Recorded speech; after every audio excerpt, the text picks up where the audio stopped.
Hello, everybody. It's Crazy Logics 007 on YouTube, Crazy Logics in the forums, and everybody else just calls me Damon. Follow up to the live stream I did tonight. Had to go pee. If you couldn't tell, I was getting a little wired there towards the end, more wired than usual, I guess. I don't know. Uh, and I was starved, and the dog needed let in because people were starting to set off fireworks. It was getting dark, and it scares our dog, and so she wanted in to hide in the garage in her little bed underneath my pick and place machine. uh, so anyway, I did get the microscope up here and working, and so let's just continue. I don't want to leave you hanging on what we got going. There, let's go microscope. And this is the air. Oh, we got a little something hanging here. Right there. Hopefully that's not a trace. Hopefully that's part of that blown transistor. Let's get the soldering iron hot. May already be hot, kind of. See if that moves.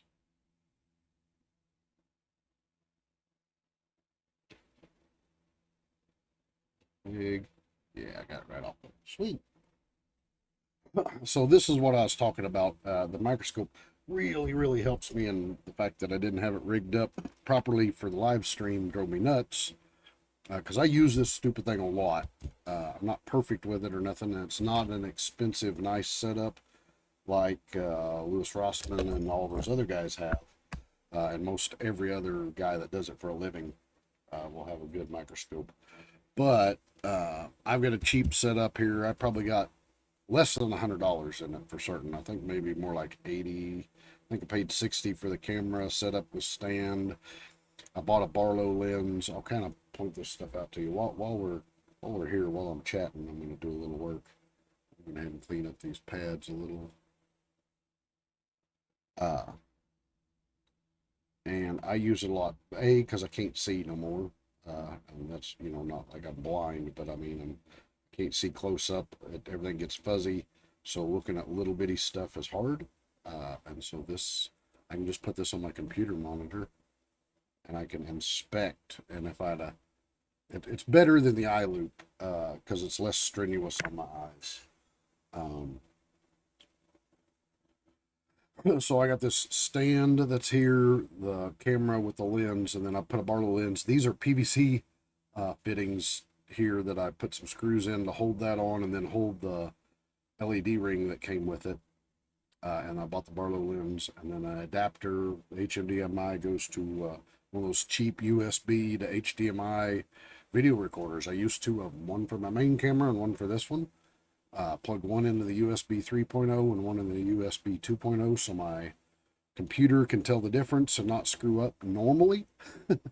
But anyway, and that helps me live stream. Like I said, I'm sorry I didn't have that. That allows us to look. Now let's get this out over here. I got these two transistors. I don't care. We're going to replace these transistors that were there. And you can replace them with just about anything used in amplifier repair because they're only switching, your 12 volts. So anything that's like 20 volts is going to be fine normally. So I'll just put a proper PNP and an NPN, two PNPs and an NPN. The NPN's for the remote turn on. I'll show you that underneath the thing. But let's go back here. We are still, that is ground, is there? We still have a short. So let's go back to the left screen. So this schematic is the one that, in the live stream, it was either Vig or Vic. I can't even think right now. I'm terrible with names, sorry. One of the guys said, hey, that's the same as the SLA 1500. I had this schematic. This schematic is available. Type in SLA space 1500 space schematic on Google, and you can get this schematic. You'll find it somewhere. It's floating around on the internet in a whole bunch of places. So anyway, let's start up here. So here is the jacks that gives you ground, remote, and battery. Battery goes to here. So battery is all along here. You have all the capacitors, and these are calling out 22 microfarad at 25 volts, and there's 9 of them, it says. Then down here is C60, which is 100 nanofarad. Let's zoom into this so you can see it a little better. See this little 100 nanofarad, 50 volt right here? C60. So all these others are there. And then in that all comes out, and they call this V12V. So if we're at V12V, the only other place battery goes is, you notice it runs along here and goes to the center of the transformer, and then you got V12V, center of the transformer. So it's calling that main line, your main battery comes in, and the only thing your main battery touches is all those caps, and it comes out here to V12, the 2 coils. So if they was shorted to ground, we'd be in trouble, but we've got all these FETs out. So there is no path to ground for these coils unless it's physically shorted onto the board somehow. But if you go down a little here, this is back where we were working at the remote turn-on circuit. You got V12V coming in here. We took these, one of these transistors, Q17 and 18, was blown. We took both those out, and we also took this NPN, which is coming from the remote, out. So that disconnects everything from ground, unless it was going through these capacitors. So we have, the only way we can have a short is everything's disconnected from ground. The V12V is disconnected from ground here, except for across the potential of these two, C35, which is 100 nanofarad, and C36. And then way back up here, these caps, the main filter caps. It shows 9 on this schematic. We'll show you something here. And this little C60. So let's go back and go overhead. I'm going to pull this out real quick. So this is one of the caps that is that's part of this power thing that could possibly be shorted, but it's actually disconnected now, so that's not going to be it. We got C60 right there. We have these 6 caps and these 2 caps. We only have 8 on this amplifier instead of 9 like the schematic shows. And there is one other cap. Oh, this one. C35 that was in there. So C35 should be not connected at all. And same with C36, because we took those transistors out. So they should be out of the circuit, but we're just going to double check them. So I'm going to put my negative on, or my negative probe on here. And I'm going to go with C35. One side should beep. Yep. And one side should not. Let me show you that under the microscope. C35, one side's going to be ground. Correct. And check the other side. Nothing. And then we got the same on C36, which we have to, let me switch here. I'll have to flip the board up on its side, put my ground probe on, because this electrolytic capacitor does not have it where I can get to the legs. One side should be ground. Yep. The other side should not. And that was on, where's it at? These 2 legs right here. That's that little cap. So, man, we're still shorted. So that leaves what? C60, that little 10 nanofarad, just like C35. Let's go back to the microscope. Here's C35 we were testing. C60, we're going to put our lead on ground. Beep and beep. That's the only thing left besides these big caps that could be doing it. So let's go ahead and get the hot air. And we're going to blow it away from the capacitors.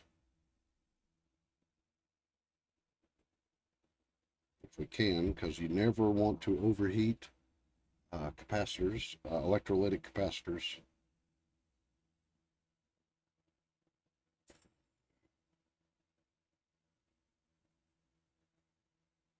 I'm trying to heat the whole board a little here. I don't like heating in one spot on these cheaper boards. Goes. We're going to pull it off and set it to the side here. Looks pretty good. Let's go back to the overhead cam here. So let's test one last time. If that wasn't it,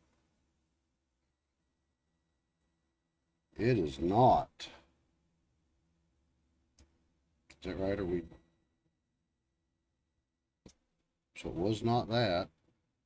So it has got to be one of these electrolytic capacitors.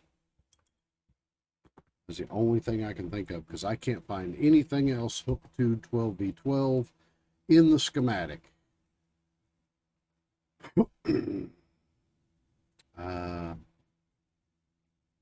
Oh look, I thought it was going to be that cap. That was going to be my guess.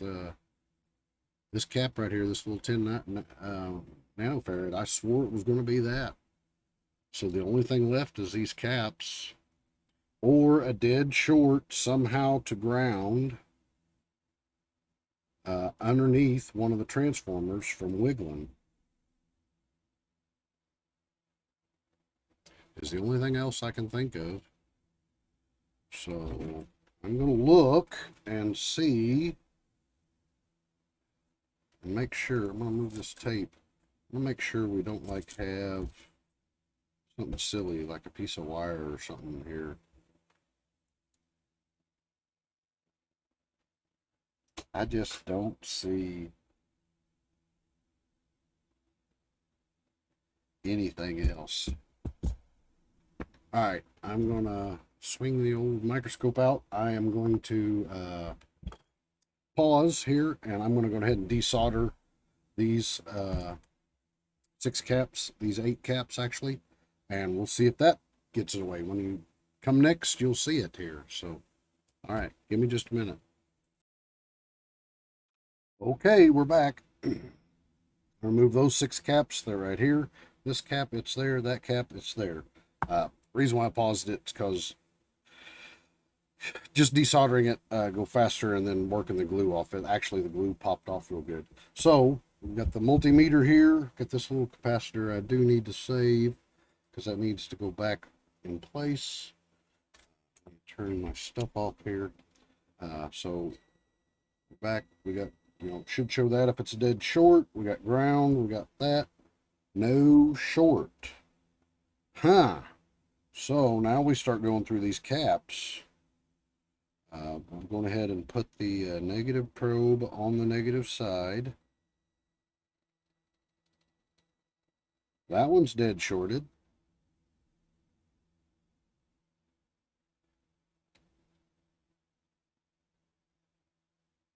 That one's fine.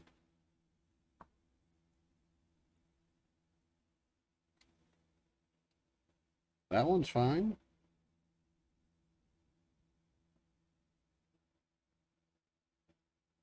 No, it's not. It's staying stuck. So that one's no good. We know that one's shorted. Let's double check this one again. Make sure it charges all the way up. Yeah, it did. Okay. So this one's good. We'll lay them down if they're good. Stand them up if they're bad. Maybe we'll have to split these 2 and 2 if one of them's good, one's bad. It's charging. Bad.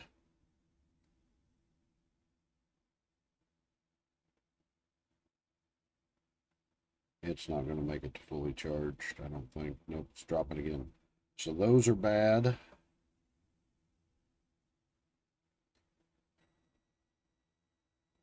That one's damn near dead short like that one is.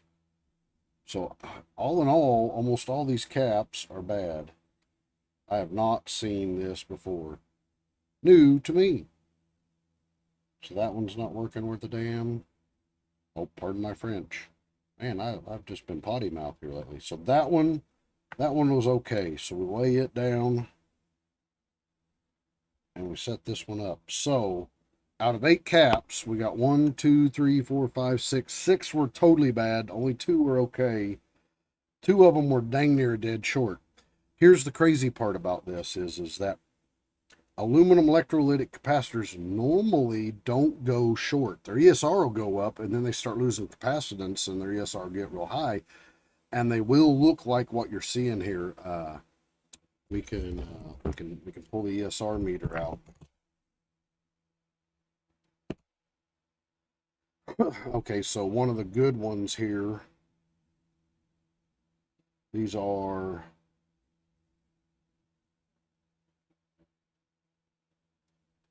2200 microfarad, so it's going to be somewhere in there. They're 16 volt, right? 16 or 25? 25 volt. So somewhere between probably about 0.1 is what should be okay. And it's really, really low, so that's good. That was a good one. Crap, I kind of got these mixed up. I think this was the other good one.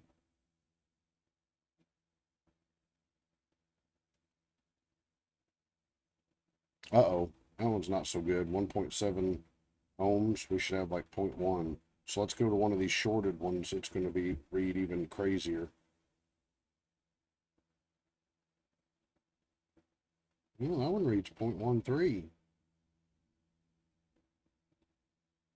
That's pretty good, but whenever we read it with the multimeter, it goes off the charts.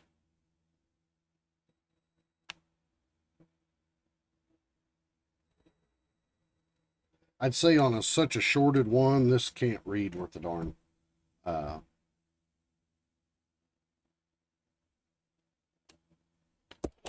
But here's the other thing. None of them have swollen caps.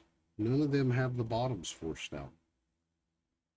There is no sign of leakage. You know, that the residue that's on the board is just glue. So all these basically were, except for two, were pretty much bad. And they didn't visually show anything. So that's crazy. Now we're gonna have to check that dirty one. I'll try to do a video. We'll call this video 2, and I'm just gonna post this so you guys see where that we found the problem. Video 3, I'll put back the transistors, see if I can get some caps back in, and the FETs back in, so we can fire this one up because we didn't think anything else was bad. Oh, we know this is bad. We need to get to this point right here. Maybe I'll put all that together and get working power supply, and we'll work on that. I'll figure something out. Plus, we got that other dirty one. I'll clean it, and we may end up checking its caps. Its caps may have been bad. I may have to order a whole bunch of these. May want to do that other one. If you remember, Todd was saying, wow, that, you know, when we were charging this up, that seemed like that was charging slow. I wonder if all these caps for this amp, those amps just happen to be going bad. All three came from the same guy. And maybe if he had all three of them running and he did something a little wonky, hooking up his main power and random reverse for a second and pop some of this and then cause damage to him. That's the only thing I can think of. So may have to order these. Might have to be a little magic of YouTube and some time. You know how my time is. My time, it'll be Christmas when you see the third video. That's kind of maybe what'll happen. That's sad. Stick with me, folks. I promise I'll be back. But anyway, I wanted to make this follow up. Thanks for watching. Thanks for everybody. Thanks for El Fuego for the super chat. I do keep track of all that stuff. I have a spreadsheet. Mike McGrath here. He did $5 and he said for doggy treats for my pupper. And I did get doggy treats. David has done $30 total twice. He's been in here. David's crazy awesome. He's also pushing hard. He's wanting me to get that Punch 30/100 HD driver card really bad, and I'm working on it, man. And then El Fuego's on here, and that's for the Rockford Fosgate first generation fuse question, which I hope we covered. And oh, I said I was going to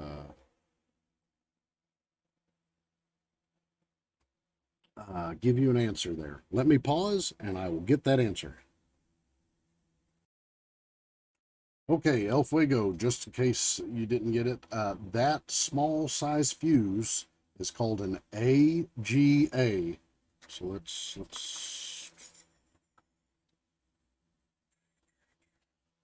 piece of paper somewhere, something. Scratch paper. Ah.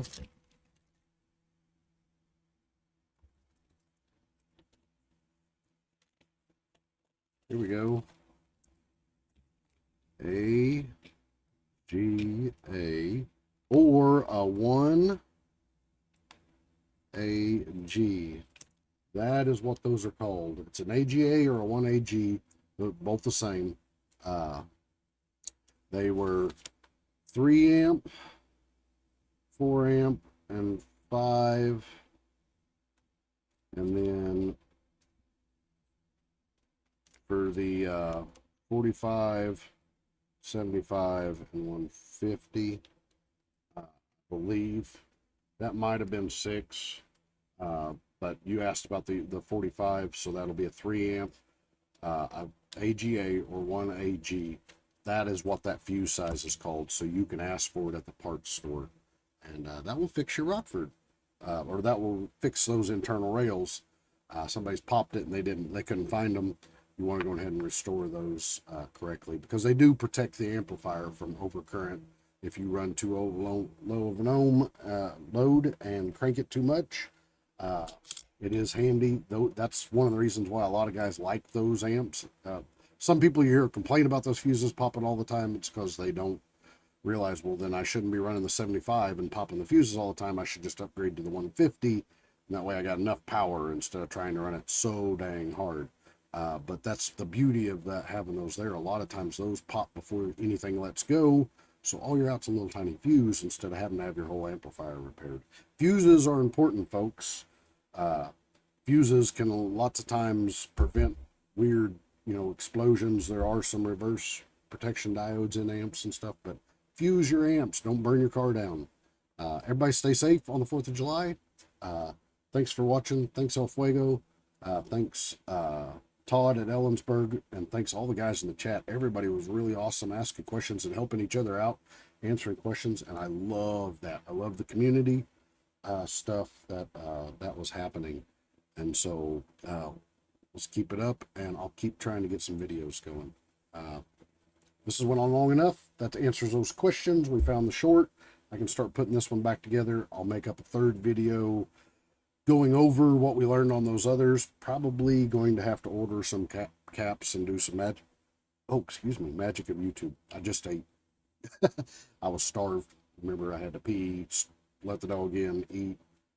After the live stream, I kind of went longer than I thought I should. But all right, guys, I'll stop babbling. Like, comment, subscribe. Hope everybody had a good one. Has a good 4th of July. Be safe, and God bless America.